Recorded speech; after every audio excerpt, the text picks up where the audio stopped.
আসসালামু আলাইকুম। Malaysia life and vibe চ্যানেলে আপনাদের স্বাগতম।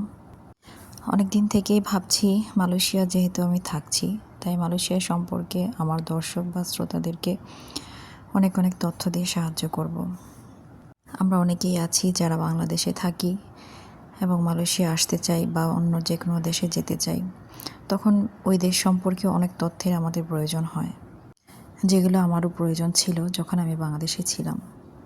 ওই চিন্তা থেকেই আসলে আমার এই ভিডিওগুলি তৈরি করার সিদ্ধান্ত নিয়েছি।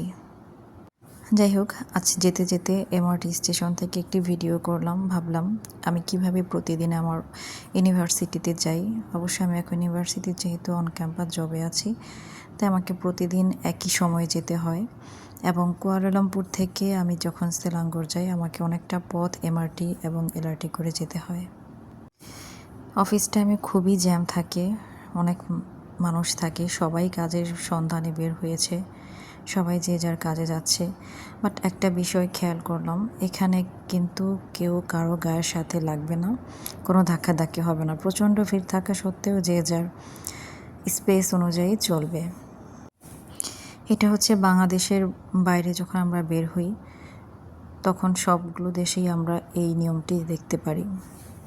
কোনো ধাক্কাধাক্কি নেই, তাড়াহুড়া নেই। যাদের একটু দ্রুত যাওয়ার প্রয়োজন হয় তারা ডান পাশ ফলো করে, আর যারা নর্মালিভাবেই যায় তারা সাধারণত বাম পাশে থাকে। আপনারা হয়তো এই ভিডিওতে দেখেছেন এসকেলেটরের বাম পাশে যারা দাঁড়িয়েছিল